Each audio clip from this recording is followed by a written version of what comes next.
Hello, everyone. Welcome to the Jazz Museum, the National Jazz Museum in Harlem. My name is Sekou McMiller. I am the curator of special projects, and we have brought in a special curator, Mr. Christopher McBride, to help us do our Bring in the Jazz event. And in this event, we are focusing on jazz history as American history, or jazz history is American history. And I brought on Mr. Christopher McBride because he's awesome. He's all throughout Harlem. He's one of our new leaders of our house band, which debuted last week at our Juneteenth celebration. And I'll let him introduce the panel. This was his curation and who he brought in. And also we had a bunch of artifacts that we had brought in as well, and we're gonna make it into a digital exhibit. So please look out for that on our website. But without further ado, I'll give it over to Christopher McBride. Can we give a hand for Sekou here, y'all? Yeah. It's a pleasure to be here. It's a pleasure to see you all. This room was empty 10 minutes ago, so I was very nervous. But now it's nice and full, so really appreciate everybody coming out and being a part of this. And like it's such an honor to represent the National Jazz Museum in Harlem and represent Harlem in general.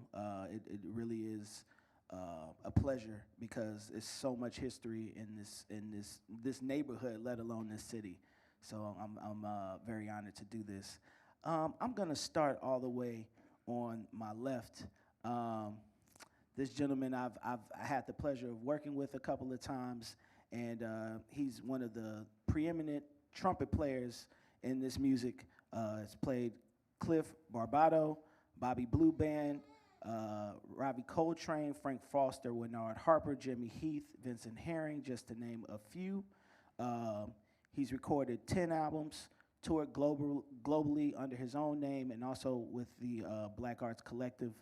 And also, for anybody who's interested, he is an acclaimed author as well, doing some very important work interviewing some of the preeminent artists of the generations before and the generations now.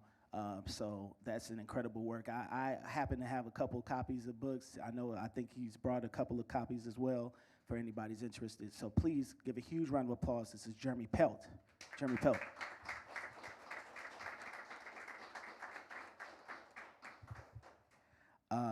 The young man next to me, born in Kansas City, he's performed with and recorded with his own group, as well as musicians such as Bobby Hutcherson, Hampton Hawes, Art Blakey, George Duke, Gene Ammons, Woody Shaw, and he also toured for 5 years with the uncomparable Dizzy Gillespie as well. Performed with Diane Reeves. He teaches for Jazzmobile as well, which earlier we had some memorabilia from the founder of Jazzmobile, Dr. Billy Taylor, out. So please help me welcome Mr. Michael Howell.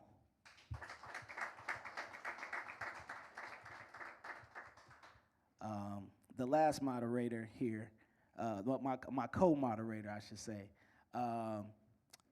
I'm the only person in the world that could call her mama. That's first and foremost. When I first got to New York and I started performing, she took me under her wing, got me, out of my comfort zone. I was playing flute, like what is happening? And I'm much more comfortable with it now. But I was playing, we were performing alongside Bernard Harper together, and she also has just recently won the JJA Award for Jazz Hero Award for her contributions in Newark, beyond her Jazz Women to the Rescue initiative that she's been doing. And like I said, just definitely one of my mentors out here in New York. And I had a moderator drop out for family emergency, unfortunately. Called her up last minute, and she was right there. And I'm Jazz Woman to the rescue. It works all the time. Please help me give a huge round of applause. This is Antoinette Montague.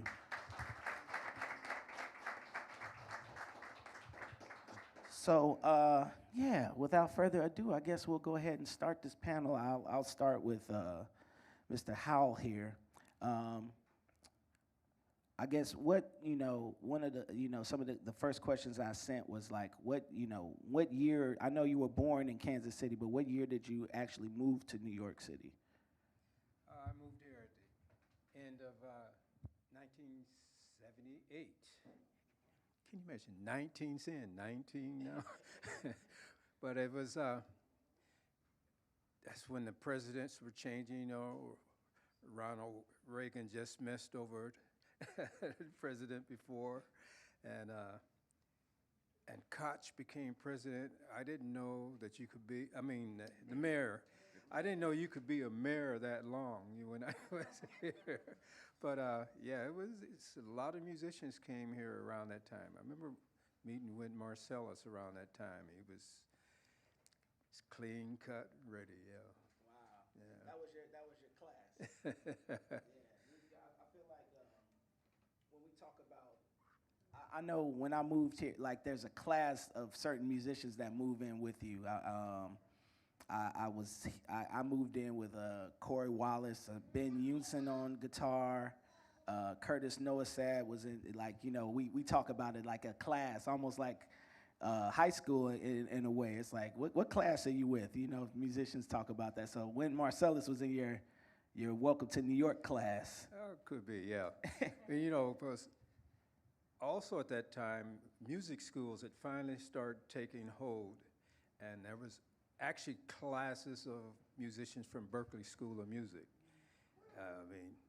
And they know each other. They know how to network, the Berklee School people, And to this day, it's still like that. Yeah, yeah. Brother Pelt, what year did you, I know being from sunny Los Angeles, I know the music, you had to be called to the music to move from Los Angeles. It's just warm out there all the time. What year did you get here? Well, to be accurate about it, I actually also grew up in the Bronx. So I was bi-coastal because my whole family's from New York. And so I eventually graduated high school in Los Angeles and then went to Berklee and then moved here full-time in '98. Okay. Yeah, but as sunny as Los Angeles was and is, it certainly did not match my disposition at the time, and so therefore I couldn't wait to leave. What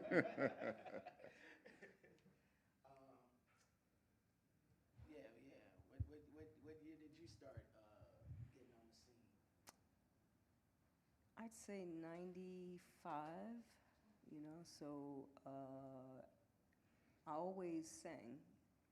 Singers, when they say he or she is a natural-born singer, it starts in the womb. And often when I ask, did your mother or father sing? It's usually yes.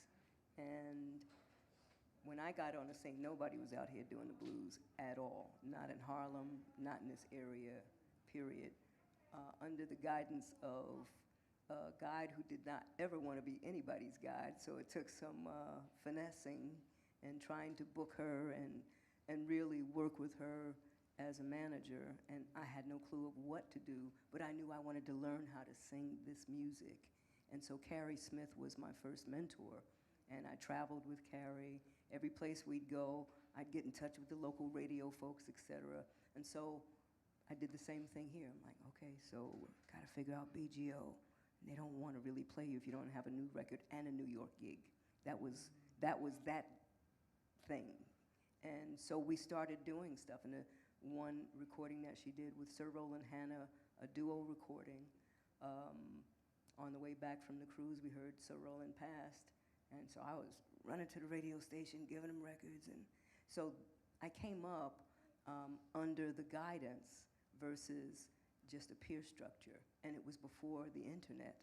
So you had to get out and you had to learn from someone who was doing it. And then she introduced me to Etta Jones. And then the rest is get a record, get a New York gig, keep it consistent. The more work leads to more work. And then I started putting hot house ads and whatever magazines I could come up with, because without advertising and telling people where you are, You don't have an audience. You don't have a name. And it's always about the build and the hustle and the grind, but it's a beautiful grind. It's a beautiful life. This music builds the muscle of the soul. And so we are all kindred spirits in this hallowed place called Jazz Museum in Harlem, and on this panel and out in this audience, because we are believers in the art and we know what it has done for our own hearts. So. That's why she my mama.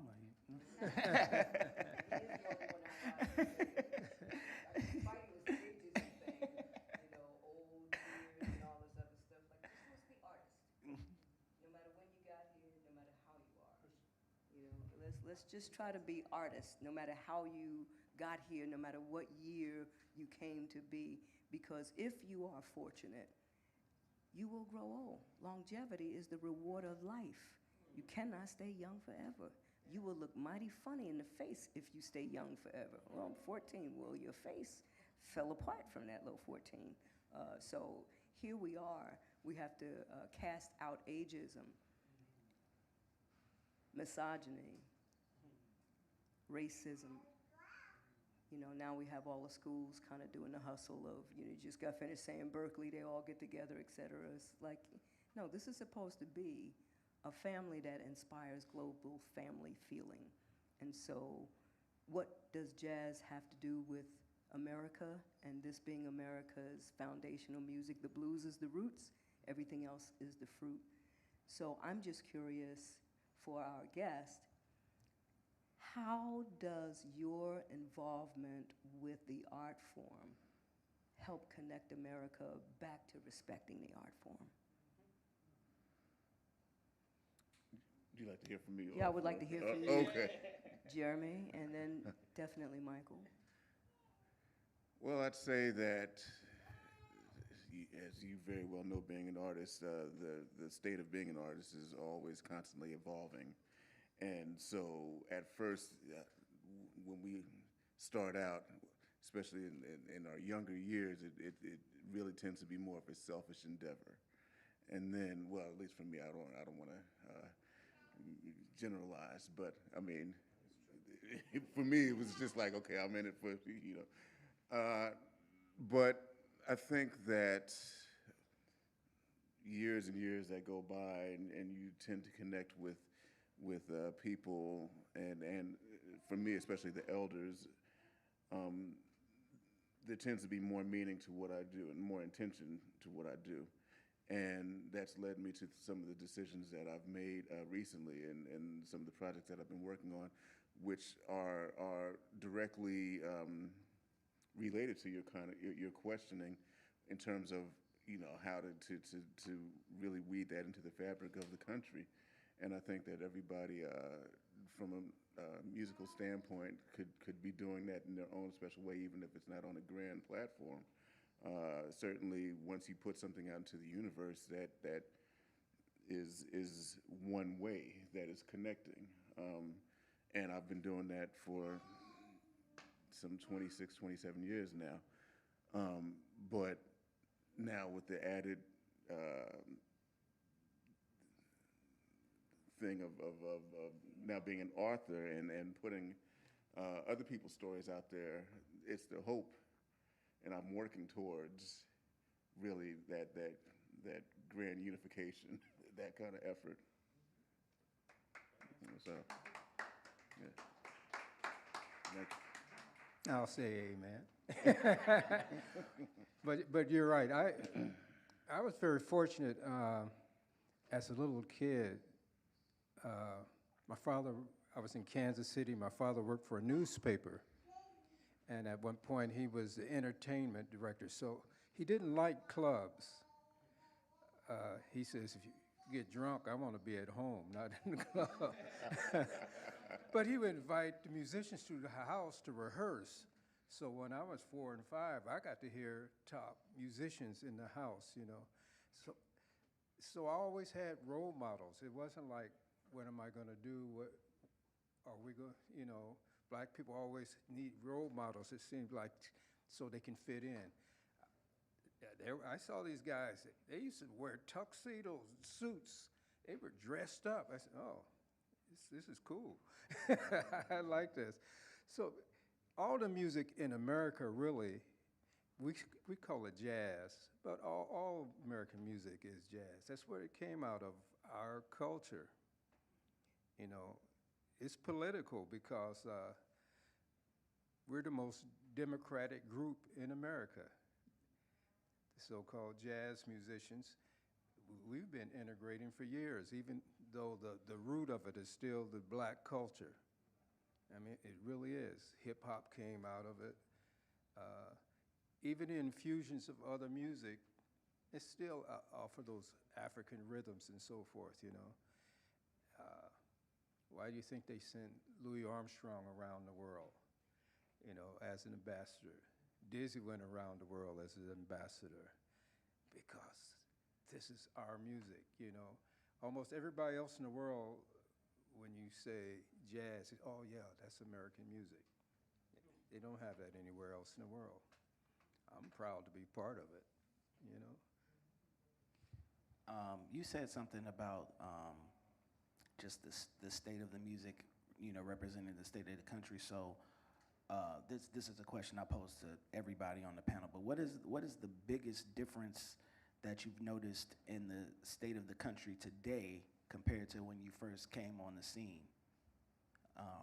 I know for me, the biggest issue coming into New York, one of the, besides, you know, how am I gonna eat and, you know, blah, blah, blah, the things you worry about as a developing musician, one of the things that me and my partner at the time was concerned about was stop and frisk. You know, what happens if, you know, you're out and, you know, the police pull up and they decide they need to search you and you know, harass you for whatever reason. You know, Sean Bell was still very fresh.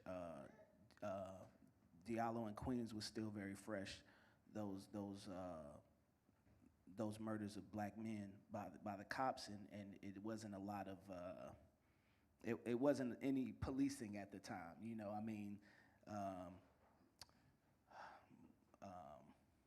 I'm blanking on George Floyd. That was like the first time that officers had really been prosecuted by the law for murder. So that was a big concern back in 2013 from my perspective. But were there any concerns like that from y'all's perspective? Well, it really hasn't, from that perspective, it hasn't changed that much. Really, I was stopped about a month ago. You know, and what do you say? You know, we think we have it bad, and sometimes we do, but just think of the musicians that came up in the 20s and 30s and 40s.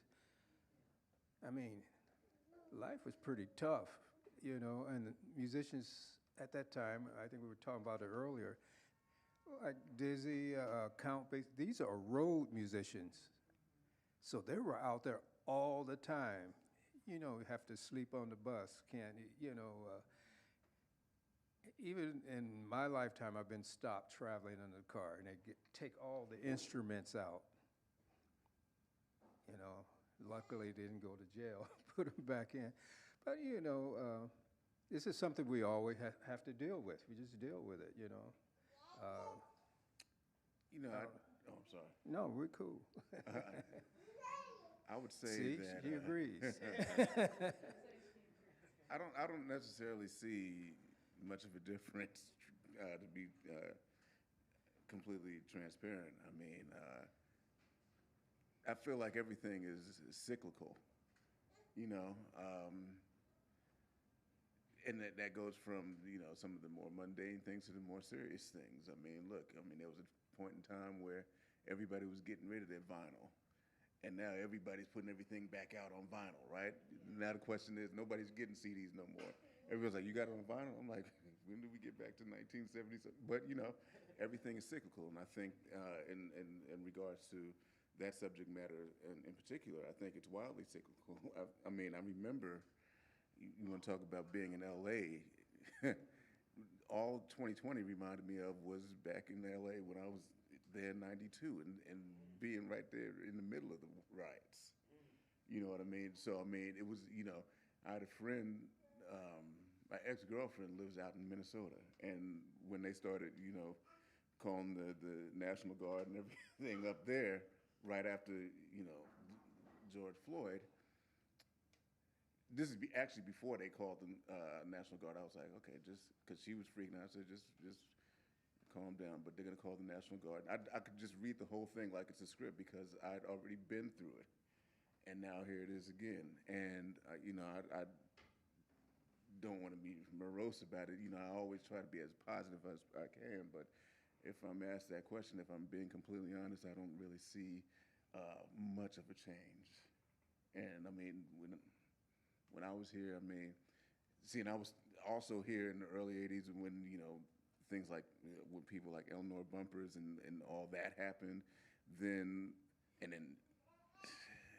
going, a lot of different cases in the '90s with Amadou Diallo, I think. All of that still rings true to this day. So I don't think there's been much of a change for me. I do, because I didn't want to, have my breathing. Let me forget my question. Inside of our visual of this country, our country, what was your first civil rights jazz-infused music that influenced your storytelling, your desire to bring forth the griots out of mankind's out of Africa? So here we are, and the griots are our band of artisans that tell stories. And when we hear horrible things that happen, and not long after that, music that is influenced by that, what was your first hearing or inkling, maybe Max Roach and some other folks, but So from a musical standpoint, that came a lot later. The influence of the griot and just the storytelling and the conceptually really came from my mother taking me to like the Liberation bookstore on 7th Avenue and getting all the literature over there. She used to give me these comic books. She was clever because she knew I wasn't trying to read a whole bunch of stuff, but she would get me these comic books that were essentially telling all the stories of all the freedom fighters and whatnot, Malcolm X and Martin Luther King and everybody, and George Washington Carver, and everybody that's important in Black history. There was a comic book. So she used to give me that and then have me write book reports. Now, then the other facet to that is that, growing up in the Bronx, my grandparents were there, and in particular, I'd be sitting next to my grandfather every day in the summer, getting all the stories of how it was. He had to flee Virginia at 18 years old because he threw a rock at a post office worker that was hitting on his mother, and so he had to get out of there before he was going to get lynched. So all these, that was wildly influential in going towards that path. Musically, I would say Max, because then I started getting into people like Booker Little, and I'd go down the rabbit hole and see who he played with, and then I'd find a record called this is Freedom Now We Insist, and then getting into those recordings. Yeah.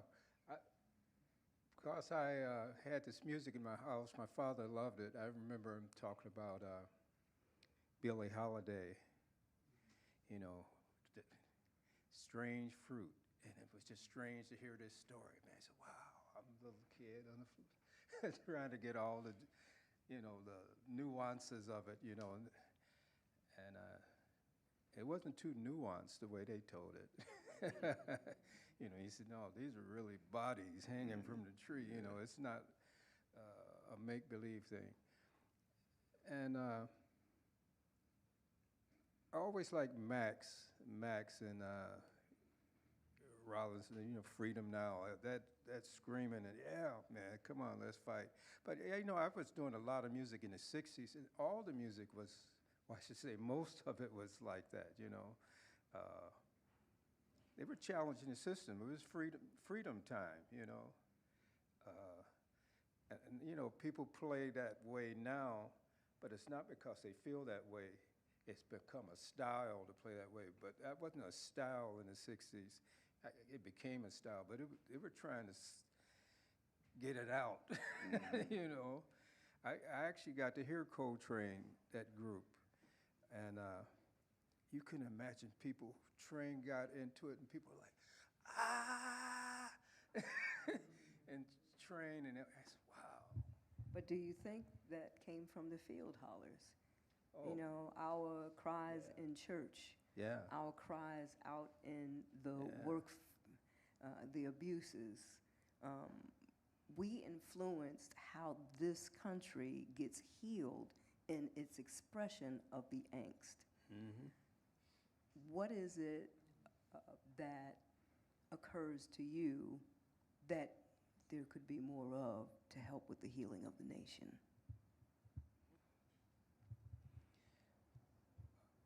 That same feeling that expressing yourself, expressing your pain, it helps people heal. I mean, you know, I remember going to a funeral in a sanctified church, and it was real quiet, and the minister came out with a tambourine. He said, bah, bah, bah. And all of a sudden, you felt the spirit walking in that room, just like that, you know. If we dig down deep and do that as musicians all the time, dig down deep and express these feelings to people, it would help heal, I think. You know. I would say selflessness. I think that there's a lot of divisiveness amongst the community in terms of, you know, the haves and have-nots, and you know, I'm gonna just keep mine over here and not be bothered with what's over there.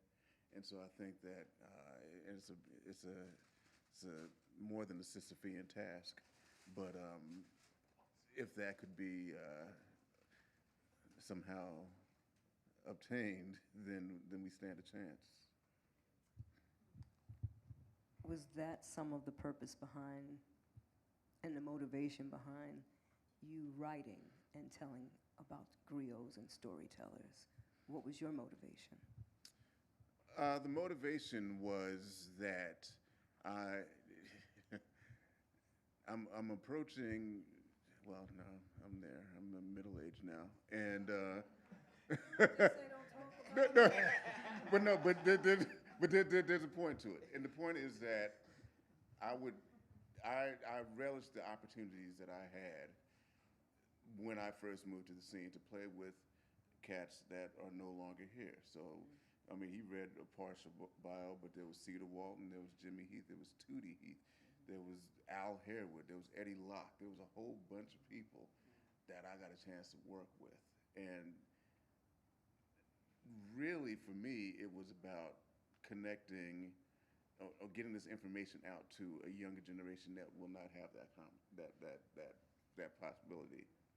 And so that's really what the motivation was. Hook, line, and sinker, that was it. It was just, I want to bridge this, you know, this gap. I call myself a part of the bridge generation because that's what it was, to be able to connect and sit on a cruise with Oscar Peterson, Illinois Jacquet, all of those greats, Clark Terry. But there's something missing inside of the hustle of tech that has people believing that you don't need the human touch and the connection. And I think that that's happening throughout the country, but especially in the arts. How do we bring it back home? Does that mean we need to be out more inside of clubs, inside of places and spaces where students are? How do we get the story connected with the storytellers so that it continues to flavor this country? Because we're losing a little bit of our swagger and flavor in this country as a result of how you marginalize blues and jazz artists. How do we get to that? Yeah, well, you know, we do have to find newer venues to perform because nightclubs is not the top of the line for performing music anymore. It's still enjoyable for me because you're close to the people. But for the child here, she's not going to be in a nightclub, you know? Yeah, my father took me to clubs when I was little. I mean, wasn't supposed to, but I did. He did. But, you know, I've taught in school, and the kids, when they hear jazz, they hadn't heard it before. When they hear it, a lot of them like it. It's, oh, they hadn't heard it. We have to get to them, you know, where they understand that it's part of their heritage and where they can relate to it. It's not just something old that their parents or grandparents listen to. It's still relevant, very much so. To that effect, I'd also add that technology ain't going nowhere. No, it's not. So what you have to do is you have to use it to your advantage, and it takes a while to figure that out on the terms that you want to use it to. But once you do, then it could be a very powerful vessel. Earlier on, I used to be like, man, listen, I ain't got no time for no Instagram and no Facebook. I ain't got time because I'm out traveling the world. And then as soon as COVID hit, everybody had time. There were people I didn't ever think I would see maneuvering so well on Instagram. Like, who ever thought they would see Ron Carter on Instagram all the time? He on there more than I am, right? And I'm half his age. So it's like, you know, you just receive that wake-up call that this is the norm now, and we have to accept it, and we have to figure out a way to use it. And some people have done so in grand fashion. They really have. I mean, I can't really hate on somebody like Emmett Cohen, right? You know, because he got the secret sauce earlier on, and now it's like money. I mean, it's people. I mean, but even more than that. But even more than that. It's the notoriety of what he's putting out there and who he's presenting. I mean, there are people out there. You know, sometimes I feel a certain type of way about it. Oh yeah, man. Yeah, they think about Emmett like in this space, like he'd been here like 30 years. Meanwhile, it's been me, and they're like, yeah, now what's your name? Yeah, you ought to do some more Emmett's place. I'm like, damn, this is what it's come to. But Emmett got it from being a guest on a program. Sure. I was one of the first people to do stuff on Zoom because I learned it from Marymount College. And we had Emmett on a program that was related to, and he wrote me and said, that's great, I'm going to try to figure out some things. He not only figured it out, but he was like a space rocket. Yeah.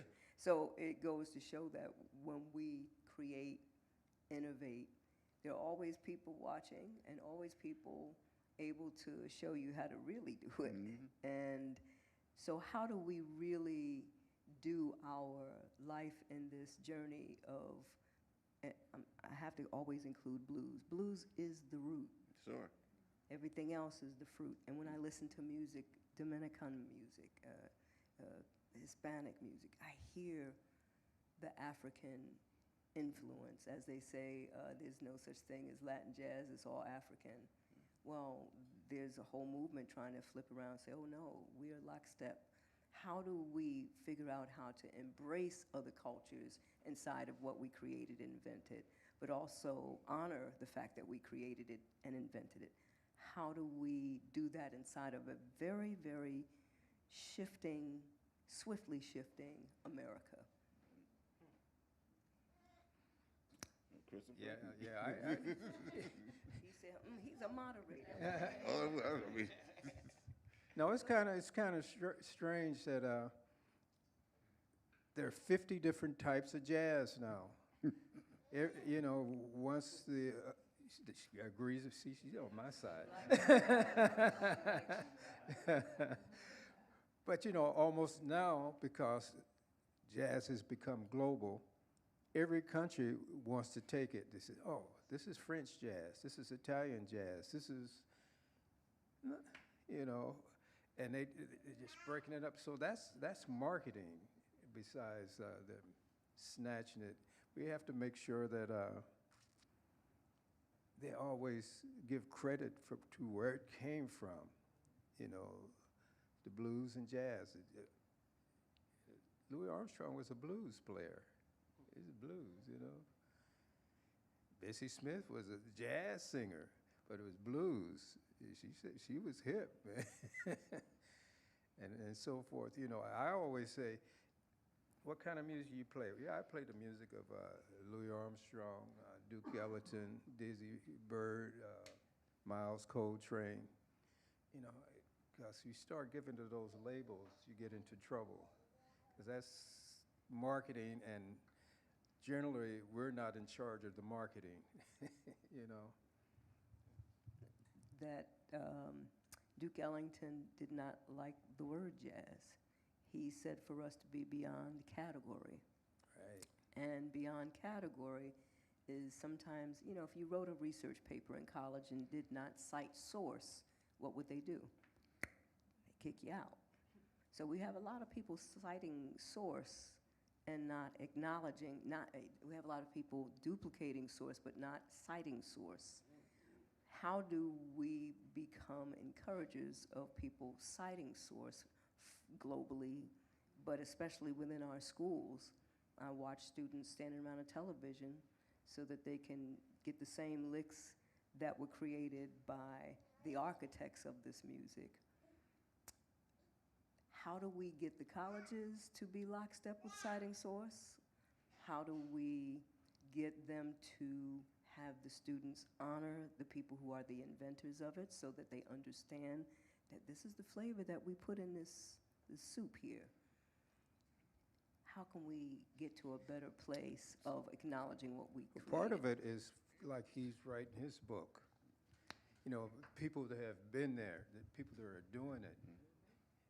Yeah, we have to do that type of thing that you're doing. Leroy Jones was writing books, you know, and see to it that they get in school. I mean, he did whole things on the blues, nothing but the blues. Yeah, yeah. I would say also that it's really, it boils down to a question of leadership and in those positions. And even though it's the question of it's also, again, a task to put people in that position to where they could affect the change. One of the things that I am always very encouraged to see at a lot of, well, not a lot, but at some jazz programs is quite frankly, black leadership positions, to where they can come in there and say, all right, well, now this is what the curriculum is going to be, you know, and then that's where that starts, because then you have somebody that has the influence over the curriculum to go ahead and integrate that in the system, and I think that's a very important focal point. I appreciate all these answers. I'm just sitting here listening. I'm just soaking everything in. I'll ask one more question because I do want to respect everybody's time. What has been, and every, you know, I would love to hear an answer from everybody, including Ms. Montague. But what has been the biggest difference on the New York music scene since you arrived in town? What would you say is, you know, I know we talked a little bit about how social media plays an aspect, but what are other noticeable differences? You know, I miss, you know, for me personally, I know not being able to, like, I miss St. Nick's Pub by a millisecond, you know? I mean, I got here in 2013 and they weren't really playing, and then it burnt down, you know? But like, yeah, you know, what, in your opinions, what would be the biggest differences in the New York scene today? Well, when I first got here, for instance, in Harlem, there had to be a dozen or more clubs that were organ rooms that had the organ in the club. I mean, almost any day if I needed a gig, I could find a gig because there were plenty of gigs to be had. And other musicians, you know, some of the masters, older masters are still around. You know, there was no music on the stand. You rehearsed and played. One of the good things about colleges now, musicians read well, but it's still kind of strange to see a quartet with music. It's good that they can play it, you know, but that means it hasn't been absorbed. Or maybe that's because they just wrote the piece that day, I don't know. But it's changed a lot. I feel, I mean, just speaking from the perspective of the musicians now, it's hard to, when you're, you know, I feel like back then people were touring a lot more. It was moving a lot more, so it was easier to absorb the music in real time. And you know, it's like, I mean, you know, you do a 3-week tour. By the first week, you're gonna have the music down for the most part, and you're gonna be able to, you know, really rehearse. Nowadays, it's like, you know, it's a select few touring. And you know, it's a select few with agents, and it's a select few that they're pushing out. So a lot of the people that are writing music now, you know, you might get a rehearsal depending on the gig. You know, I mean, if your band is really tight with you and it's a $150 gig, you know, they might rehearse, but it's just harder to get people together. Plus, everybody's working. So you know, getting the musicians to get to a place to really get the music down pat is tough, especially when you're not like doing a tour and absorbing that music down. No, like I agree, because it used to be that you could be in a place a month, 3 weeks, 2 weeks. So you had time to get it together. Now, you say, when you working? Oh, I think I got one next month. Next month. One gig next month, but you know, and you have to come in there and, you know, get the musicians the same day of the gig sometimes. So I understand that, you know. It's different now. I would say that I think one of the things that is missing that I felt was always very intrinsic to the development of the scene is the arrival of musicians that really want to seek out opportunities to play with other musicians more so than create their own thing off top. Because I think what happens, and believe me, I employ at this point quite a few younger musicians, is that a lot of times they're ill-equipped to really be in the position that they want to be in right at that moment. Like, I want to be a band leader. Well, do you have this? Do you have this together? Do you have this together? Because really, being a band leader is way more than just standing in front of the mic and introducing the band. Absolutely, absolutely. You know, absolutely. And so, you know, and if a lot of these cats understood what it really means, they'd be running back to side man. Hell, I'm running back to side manville. You know, because I'm like, I relish that position, the side man position, so much these days, because I already know what the leader. Because I'm always hustling every day. So somebody called me to be a side man. I play my position. I don't think about anything else. But then what happens is that everybody wants me to do all the thinking for them. So they're like, well, what do you think we should do here? I'm like, I don't want to think. I just want to just go ahead and play this part. And that's really what I want to do. Don't stop asking me opinions. You're supposed to have this. That's the band leader's job, is to figure out all this. So really what it comes down to, and I'll say it, you know, like I just said, is that there's a lot of younger people that really want to be the leaders. But at the same time, I'm also encouraged because at least a lot of the young cats that are moving into town really do really want that gig. So it's half and half. But it's also something that I've been seeing more and more of. And a lot of times I do think about it. I walk down the street, take a long walk, and I'm talking to myself, and I'm like, you know, you really can't necessarily blame them because you have, at this point, you have to create opportunities. And that's the reality right now. I mean, so, when he moved here, and when Michael moved here in 1978, that's when all the cats were still, and that was also at the end of a period coming to, when first of all, jazz, everybody's talking about jazz is dead, and there's a whole moniker about that, which I always couldn't stand, but that was the real period where people thought that jazz was dead, was in that period in the 70s, where all you had was loft scenes, and you still had Art Blakey, but all these cats were like dressed up in overalls or whatnot. Nobody was in suits anymore, all of that. So that period was something else. But even then, people were still looking for opportunities to play and strengthen themselves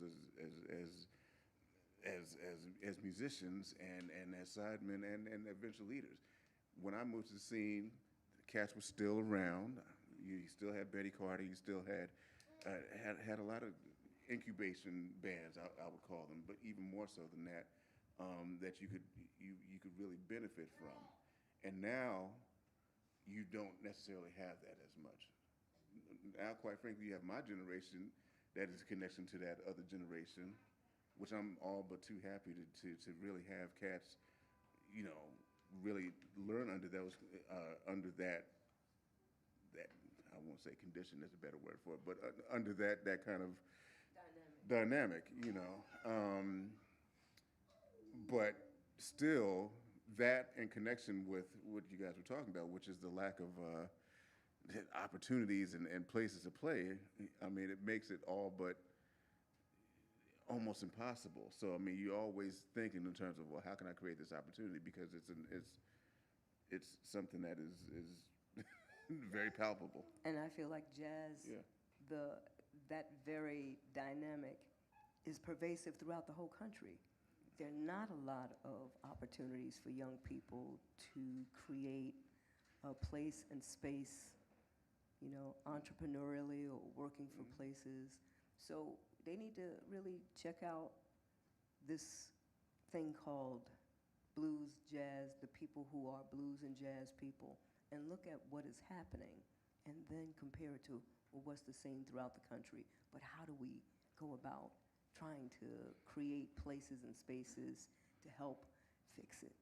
I'm about the, what do you do? Even at the end of the panel, I would love for just a nice quick statement on what can be done, ideas, what can be done to create the possibility of a better union and a better art form and more powerful muscle in the soul of the American public through listening to this music and embracing it.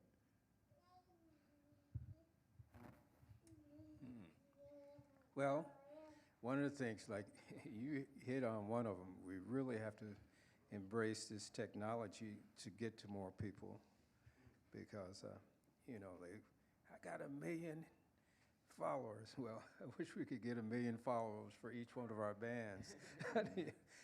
So that's very important, but in person is still really important for jazz. You got to be able to touch people, I wish the jazz festivals were still, I shouldn't say still jazz, because some of them aren't really jazz anymore.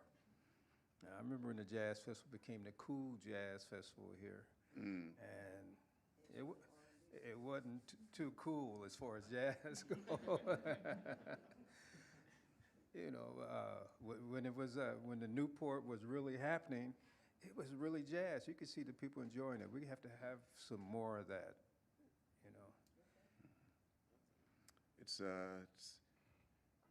It all really starts with the infrastructure.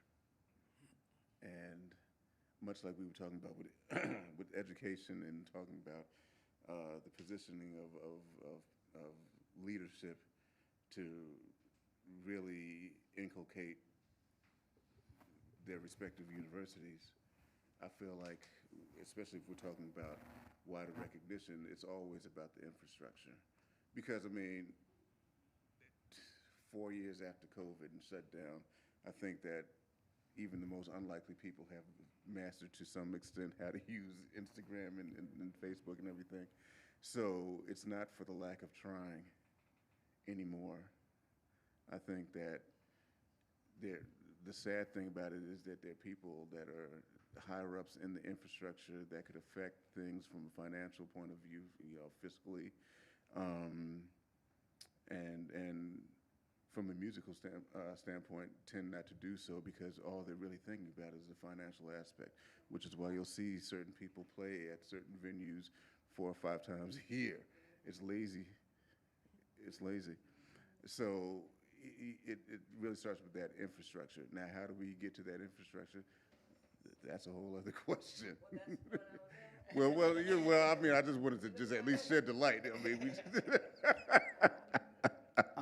I guess I'll just say, closing out. I feel personally, one of the things that we can help do to really push the music forward is focus on musicians who are writing current music. Mm-hmm. I feel like when we talk about the music, everybody loves Train. Mm-hmm. I love Train. I love Miles. Mm-hmm. I love Bird. I love the greats. Mm-hmm. But if we keep talking about the past, we'll be stuck there. Mm-hmm.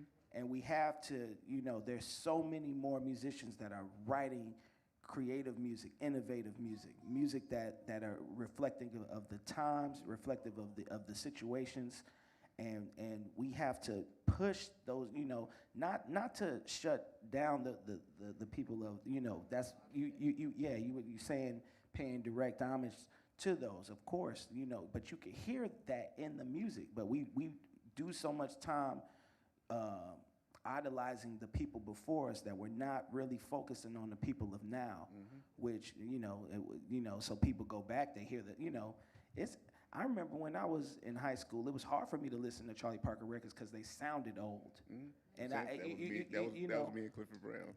So it's like, now, of course, I understand and I get to those records, but like, for somebody who's introduced to the music, mm-hmm. if they go, yeah, check out such and such. Like, it sounds old. I don't know.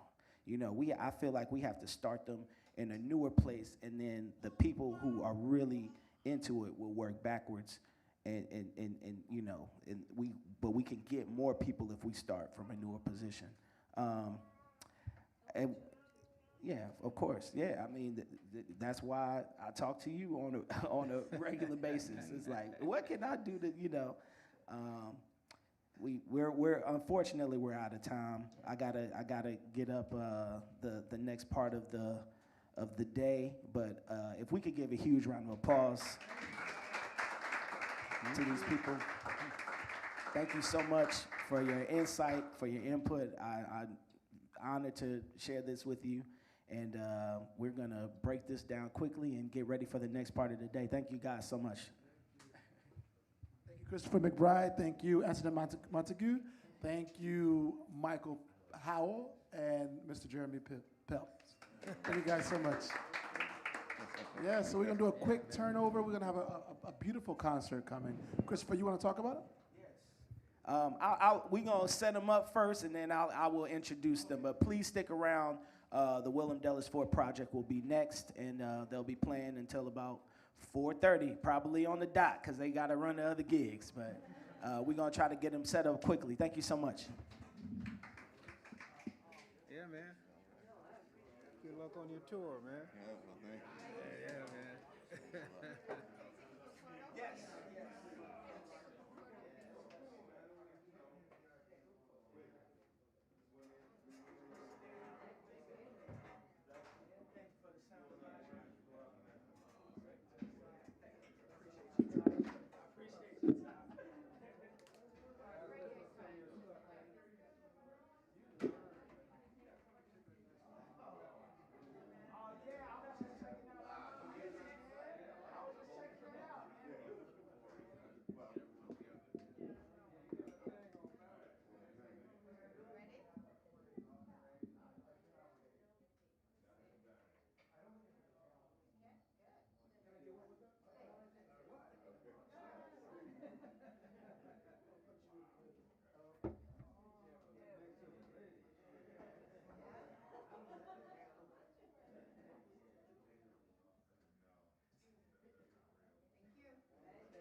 Guys, also, Mr. Jeremy Pelt has his book here, and it's available. So come on and talk with Mr. Jeremy here.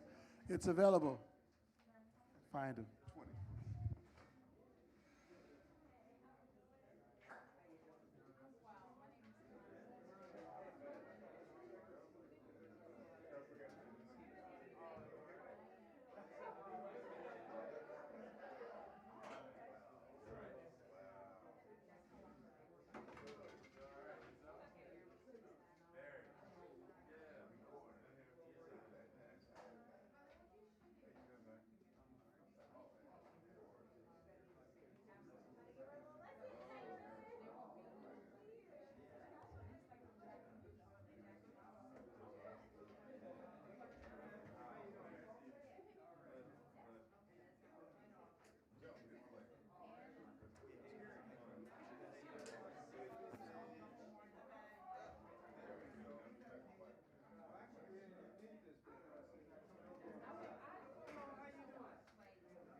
Hold the cinnamon, hold the nutmeg, you know, and I need it room temperature, okay? Anything below You read all that wrong, bro. It's extra hot. Extra. see, just I know you're not paying attention. See, that's your problem. See, you ain't get the black job.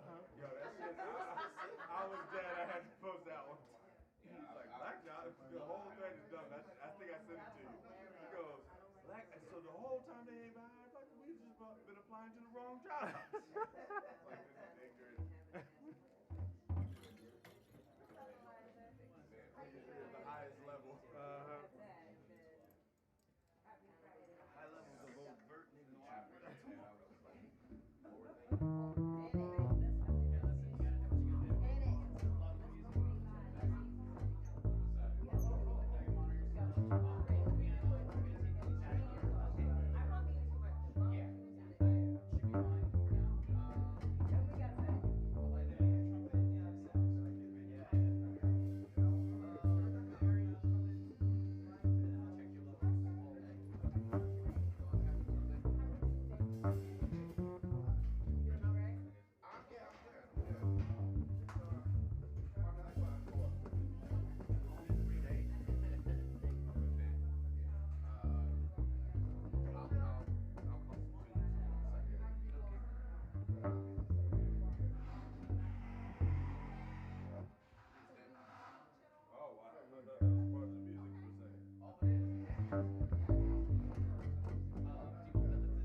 Yeah, no, he was in line, but that's 4:30.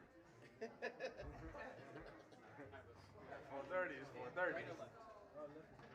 Danny's like, can Danny pulled one of them. Oh, can you be here at 5? I'm like, man, I got a gig in at 4:30 at Jasmine. I will see you right after.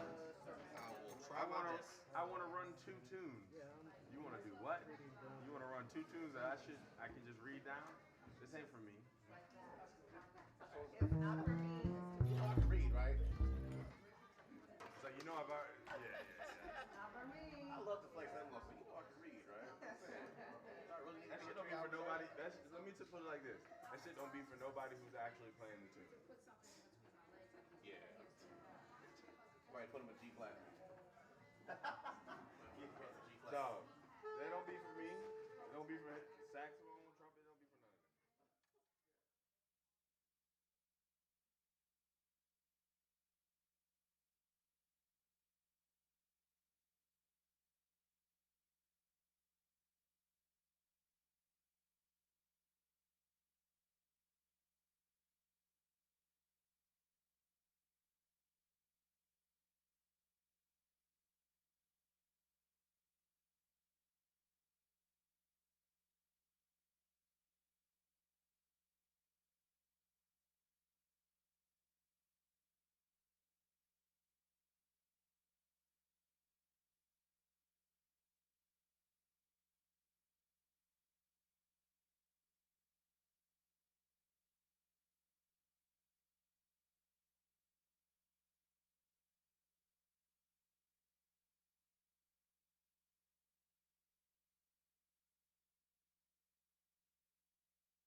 Okay.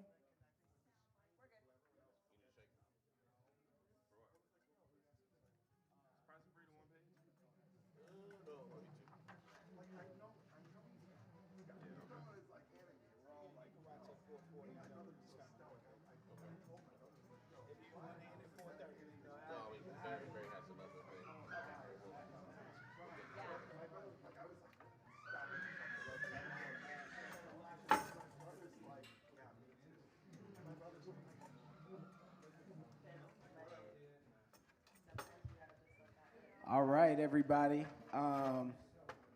Well, this is the final part of our day today.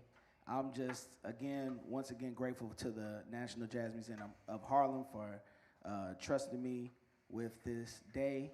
The memorabilia came out great. The panel came out great. I'm very excited for this last part of the day. Not only is this one of my favorite composers of the music, this is also truly one of my best friends that just happens to be an incredible composer and musician as well. And he has a bunch of incredible composers and musicians with him, along with him. So you're in for a real treat. Only in this city can you hear some of the preeminent musicians playing this music at a random 3:30 concert. But that is the case. So, I'm going to sit down and enjoy this concert as well. I get to relax for the first time today, so I'm very excited about that.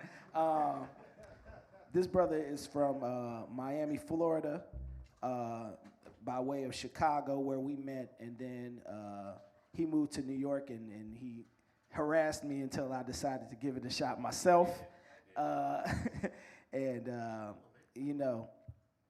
I've been privileged to rock with him, as a leader, as a sideman, see his evolution as a father, as a husband, as a human being. So I know you're going to enjoy the music. So I'm gonna give them as much time as possible to rock. So without further ado, please give a huge Harlem round of applause, Willerm Delisfort Project.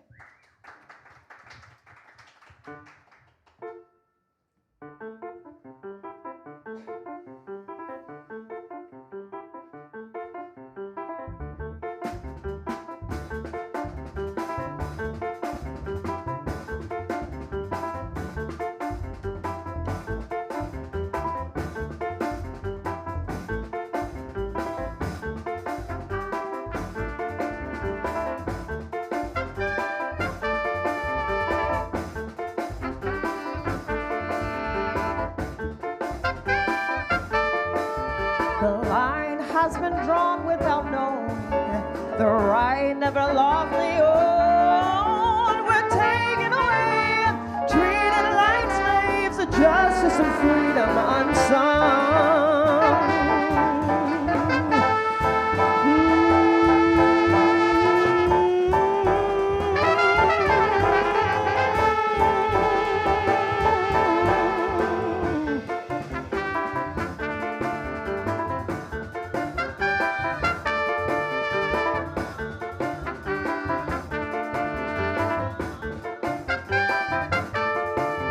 The chains that have bound us are broken. Our lives can be our own. We want to get the day, but we are brave. Won't rest till freedom is won.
strength of a man unspoken.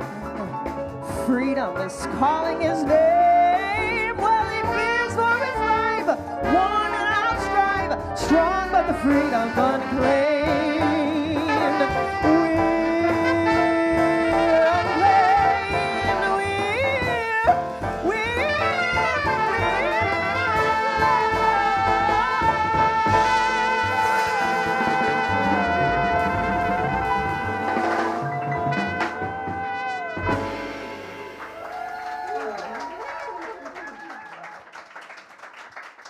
Harlem.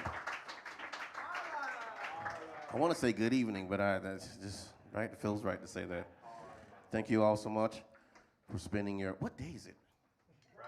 Thank you, thank you. Some parental minds, you don't know what day it is. Thank you for spending your Friday with us. We are the Willerm Delisfort Project. Please put your hands together for the incredible Tahira Clayton. That's Wayne Tucker on the trumpet. Joseph Miller on the alto saxophone. Barry Stevenson on the bass. The incredible Joe Dyson on drums. We started off this set with an original entitled Arbitrary Enforcement. Lyrics written by the incredible Karen Marie. We got together, we were working on how we should tell this story, and we came up with 5 verses. I was like, we only gonna do 3. Yeah, can't do all 5. Be here all day if we do all 5. It's a song about coming home at night. After the Super Bowl, we were at Corey Wallace's house. Marshawn Lynch should have ran the ball, but he didn't. That's a different story. Just want to let you know what day it was. Was trying to make it home and got harassed by a couple cops, got tackled because they felt that I shouldn't have crossed a tape that surrounded 3 block span. We were always trying to get home, it was snowing. So I wrote the song about that experience. All these songs you hear are from our latest album, Black Elements, which is a story between my son and I talking about all the different elements that makes you black, all the different parts of life. In each chapter it talks about what that is: black pride, black love, black knowledge, your story. What is your story? We're gonna keep going with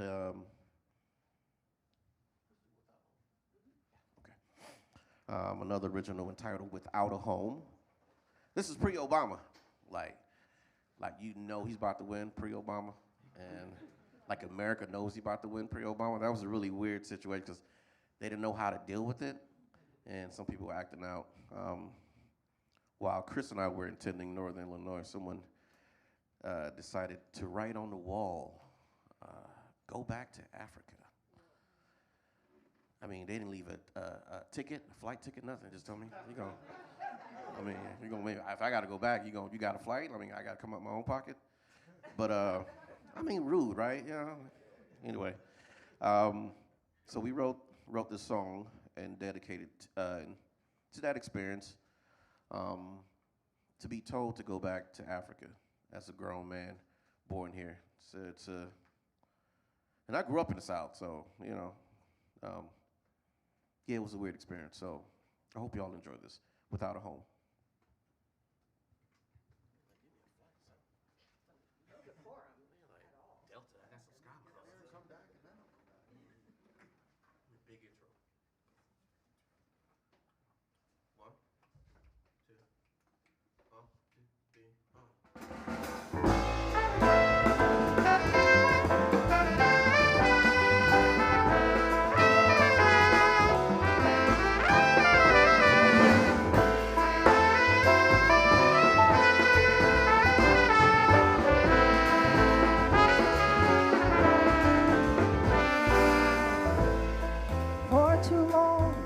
I have walked through this world displaced and without a home to run to. For too long I have walked through this world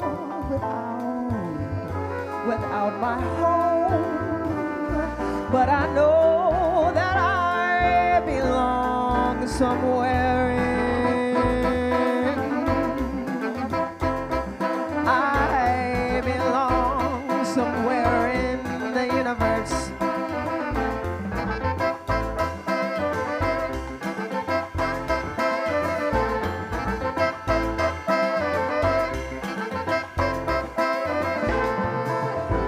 Just like a breath on the castaway's lips, I live my life on the wings and the tips. Lost and afraid, I resound to the streets. I've been toiling so hard that I can't feel my feet, but I know that I belong somewhere.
I resound to the streets. I'm toiling so hard that I can't feel my feet, but I know that I belong.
universe.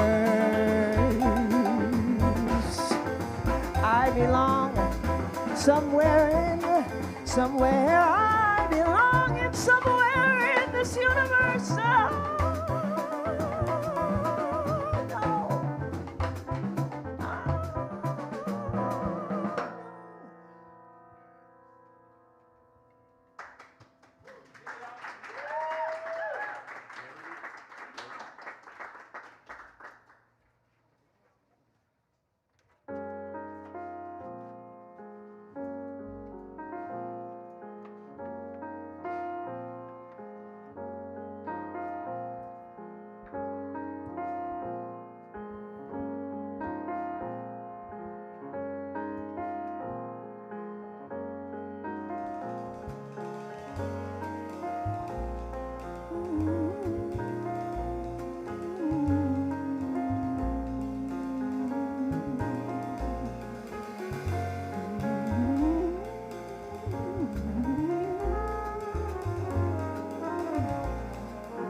The day we met, I promised you to be by your side for simply loving me.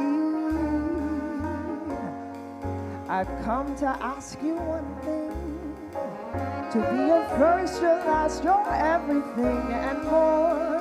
But will you please take my hand, be my life? I'll love you till the end of our days together, for I will be by your side. Just say yes so we can go and build our very own family, for this I know is true. I adore you, baby, it's you.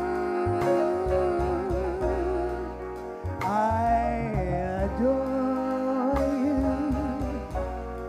With you I can do anything. With me you can do anything.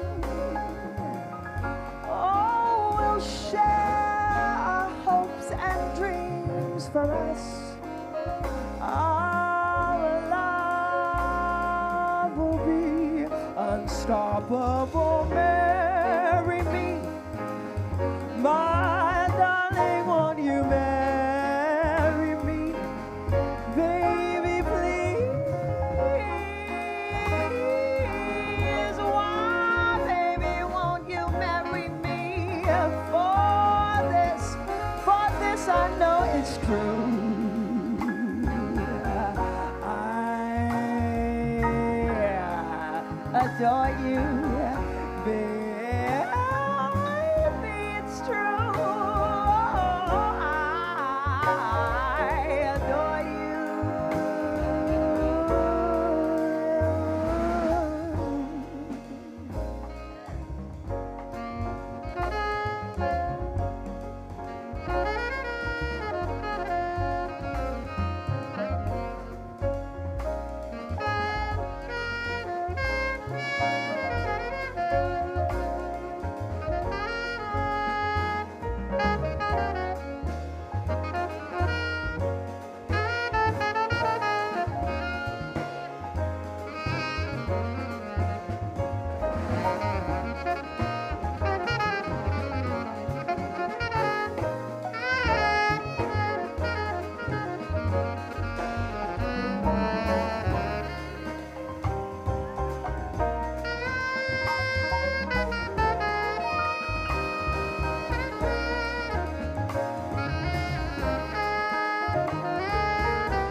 I can do anything. We'll share our dreams and hopes for us. Oh, we'll be unstoppable. So, baby, won't you marry me? Baby, I want you to marry me. Darling, won't you marry me? Baby, won't you marry me? For this I know is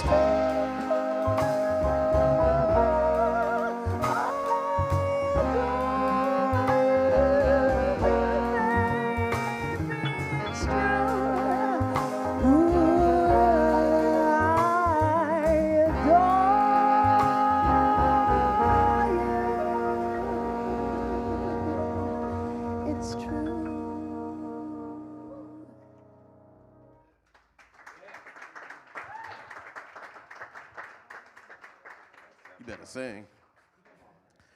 Initially, I was going to sing it, but not today, I guess. One day, I want to tell that joke, not a joke, that statement, and not have everyone laugh at me.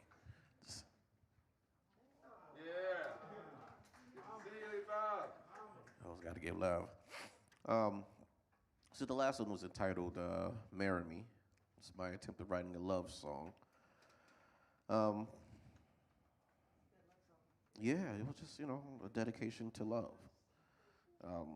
Promise to love you if you love me back. Even if you don't love me back, I'm still in love with you. Ooh. That didn't always end well. I got some other love stories about that. Man, bro. Let's just go. I went back to high school. I'm back now. Okay.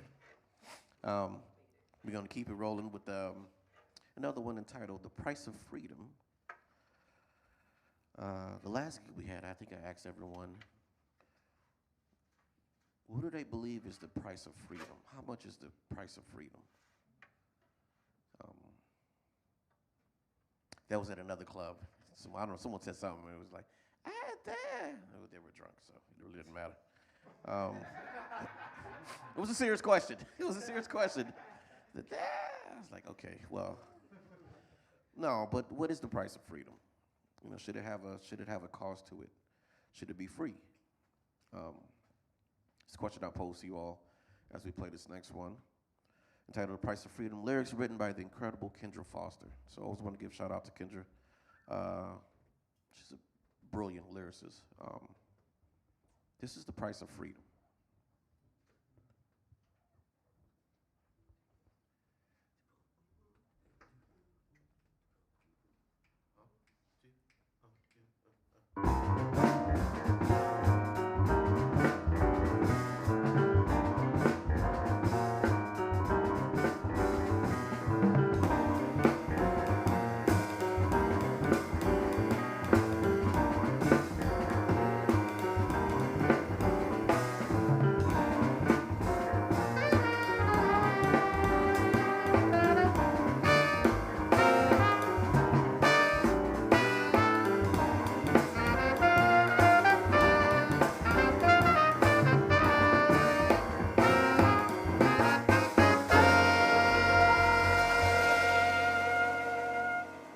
Oh, just how long will we have to suffer? And why is that always the hefty cost of freedom? We all have souls, hearts that beat in mothers and be the big and divine heavenly kingdom. Just take some time and think about how many of us lose our lives to wars and freedom.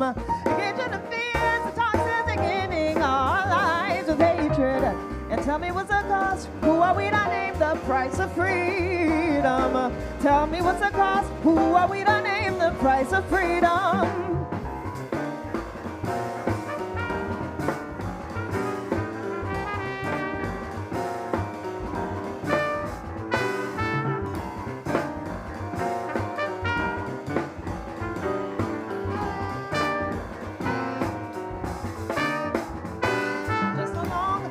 Fight each other, and why is that always a hefty cost of freedom? We all have souls, hearts that beat in mothers, and tears that signify heavenly kingdom. We are the world of humans, descendants of a God, so we can act like demons, and we can forget the land that we yeah, yeah.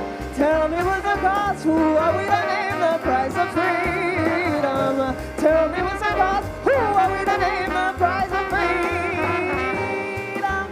Tell me that in families like yours, waiting through struggle and tragedy, just open your eyes and you'll see the key. This time, when the day rewrite history. So tell me what's the cost? Who are we to name the price of freedom? Tell me what's the cost? Who are we to name the price of freedom?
yours, waiting through struggle and tragedy.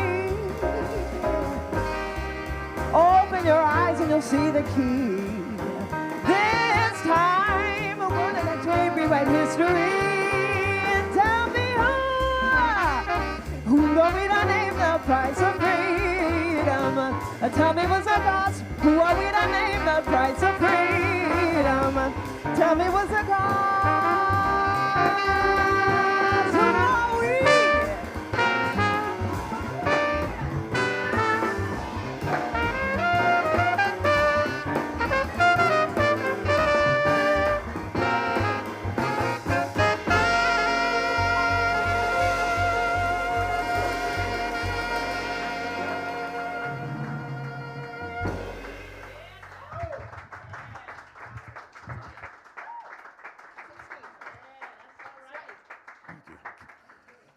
The price of freedom. What is the price of freedom? Hopefully we all have a better answer to what that may be to you. I'm being cautious on the time. Let's go back to love. Let's go back to love. Partnership, friendship.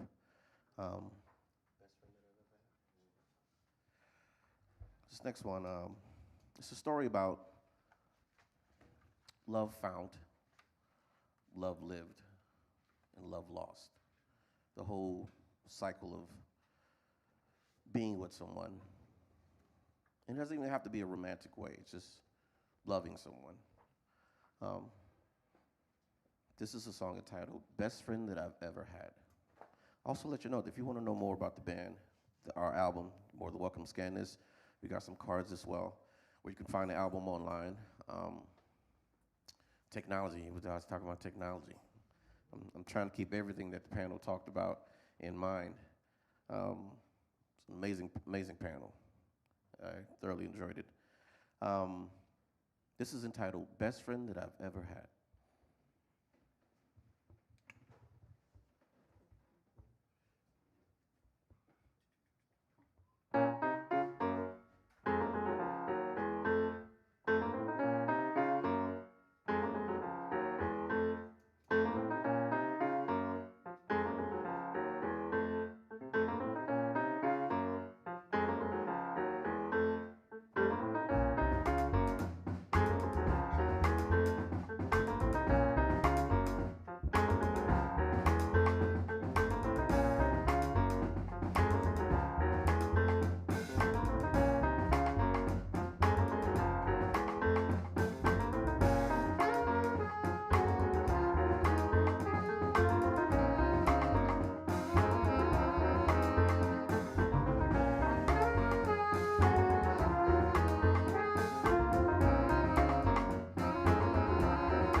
When I saw you, I knew life would never be the same. So I wrote out this note, will you be my lady?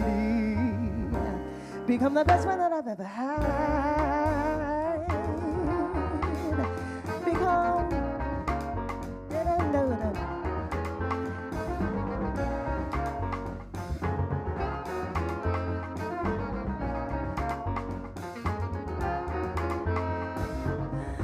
during hard times, you'd always tell me, without struggle, success would be the same. And then I knew I could be my very best with you and me. You are the best friend that I've ever had. Yep. You are the best friend that I've ever, the best friend that I've ever had. That's what I ever had.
become the best friend that I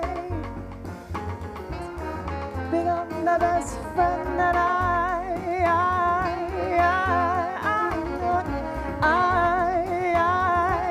become the best friend that I've ever become the best friend that I've ever had. Become the best friend that I've ever had.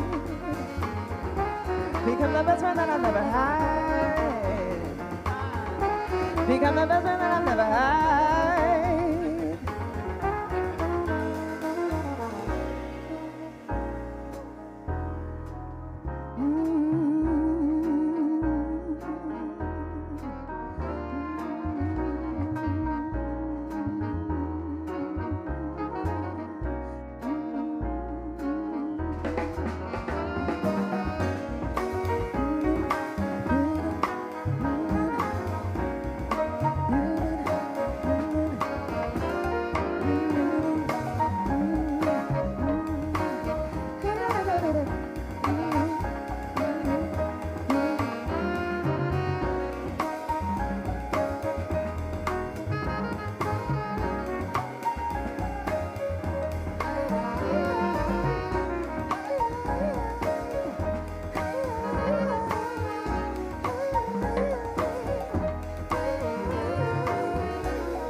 Told me that I was out of my head. The way he described it, he said I would be better dead than alive. I didn't listen to his jive. I knew all along that he was all wrong, and I knew that he thought I was crazy, but I'm not, oh no.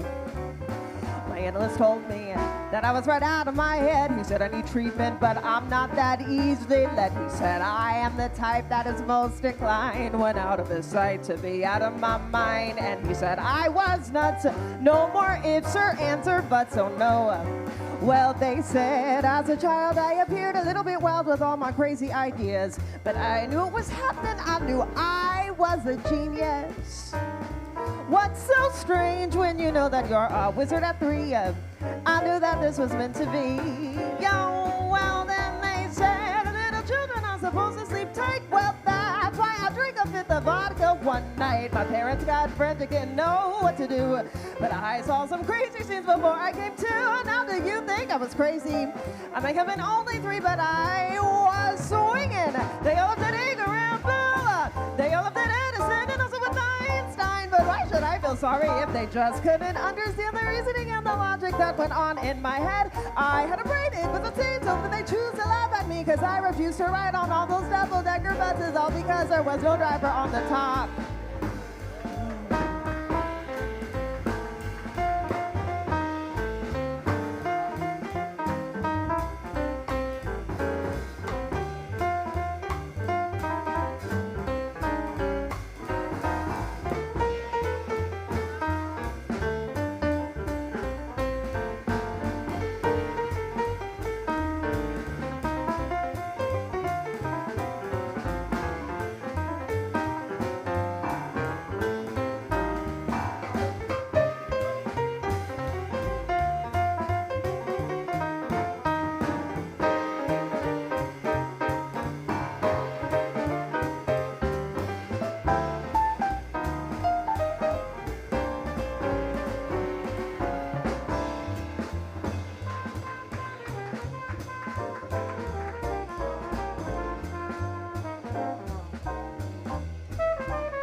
should have told me that I know it. My analyst told me that I was right out of my head. The way I need treatment, he said I would be better dead than alive. I didn't listen to his jive. I knew all along that he was all wrong, cause I knew that he thought I was crazy, but I'm not. Oh no, there's a lot of words. My analyst told me that I was right out of my head. He said I need treatment, but I'm not that easy led, cause I've got something that's unique and new to prove that I'll have the last laugh on you. Cause instead of one head, I've got two. And you know that two heads are better than one. They're better than one. They're better than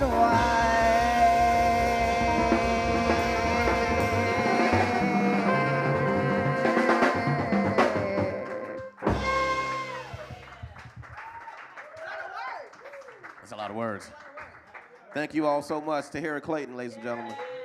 Wayne Tucker, Joseph Miller, Barry Stevenson, Joe Dyson. I'm yours truly, Willerm Delisfort. Thank you all so much for spending your Friday. I really got to figure, I need a calendar on me. Yeah, peace and God bless. Say no to drugs, read books. One more time. Can we give it up for the Willerm Delisfort Project?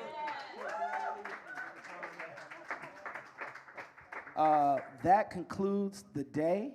I am very excited to go home.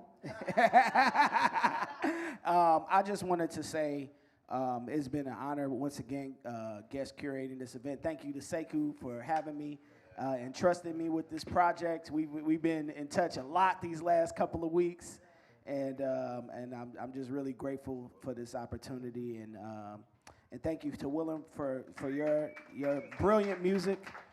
Thank you to the panel. I know a bunch of them left, but thank you to Mr. Howell for your insight to this life. It's not easy, but when I hear stories and I see you going along, it makes it easier. So that's going to be all right. That's right. Thank you so much. Be safe getting home. We'll see you next time. Thank you.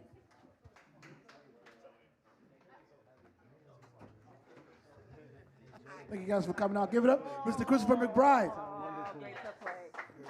Beautiful guest curation. We'll have you back again. This has been Bring in the Jazz. Our jazz history is American history series. Please come back. Please stay tuned. Also, please see our QR code up front if you want to give to keep this free public programming going, keeping the museum doors open and keeping us moving and grooving and bringing this wonderful programming like you saw tonight.